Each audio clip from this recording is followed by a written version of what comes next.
বজবজে ট্রাফিকে কর্তব্যরত সিভিক ভলেন্টিয়ারকে ধারালো অস্ত্রের কোপ। ঘটনার মুহূর্তে সিসিটিভি ফুটেজ ইতিমধ্যেই ভাইরাল। পুলিশ এবং স্থানীয় সূত্রে জানা গিয়েছে, দক্ষিণ 24 পরগনার বজবজ থানার অন্তর্গত চড়িয়াল মোড়ে আজ আনুমানিক সকাল 11:30 নাগাদ উত্তম চন্দ্র প্রামাণিক নামে বছর 32-এর এক সিভিক ভলেন্টিয়ার ট্রাফিকের ডিউটি সামলাচ্ছিলেন। প্রত্যক্ষদর্শীরা জানাচ্ছেন, সেই সময় হঠাৎই এক ব্যক্তি ব্যাগে করে একটি ধারালো অস্ত্র নিয়ে এসে উত্তমকে এলোপাথারি কোপাতে শুরু করে। ঘটনার পর প্রাণে বাঁচতে উত্তম ওই মুহূর্তে পালিয়ে গেলেও রক্তাক্ত অবস্থায় স্থানীয় এক ব্যক্তি উত্তমকে একটি অটোতে করে প্রথমে বজবজ পৌরসভার হাসপাতাল এবং পরে বজবজ থানার পুলিশের সহযোগিতায় বজবজ চৌরাস্তার একটি বেসরকারি নার্সিংহোমে ভর্তি করানো হয়। আপাতত সেখানেই আইসিইউতে আশঙ্কাজনক অবস্থায় চিকিৎসাধীন রয়েছে ওই সিভিক। ডায়মন্ড হারবার জেলা পুলিশের বজবজের ট্রাফিক গার্ডের কর্মরত ওই সিভিকের বাড়ি বজবজের চণ্ডীপুরে। পুলিশ সূত্রে জানা গিয়েছে, আততায়ী ওই যুবককেও ইতিমধ্যে গ্রেপ্তার করেছে বজবজ থানার পুলিশ। উদ্ধার হয়েছে ওই ধারালো অস্ত্রটিও। জানা গিয়েছে, মানসিক ভারসাম্যহীন ওই যুবকের নাম 36 বছর বয়সী বিনয় কয়াল।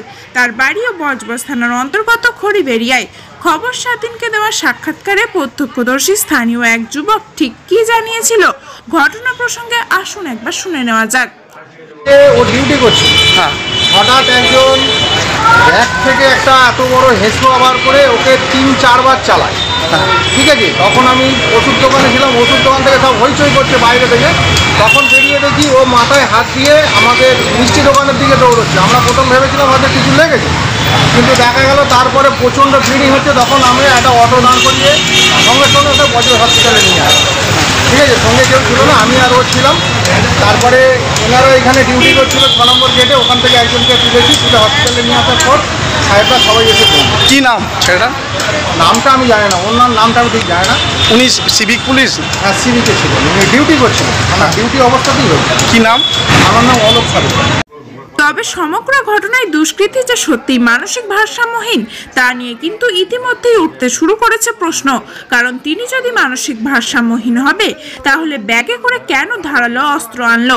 পাশাপাশি রাস্তায় এত লোক থাকা সত্ত্বেও ওই সিভিক ভলেন্টিয়ারকেই কেন আক্রমণ সে করলো? বজবজ থেকে টিনা রায়ের রিপোর্ট, খবর 7 দিন।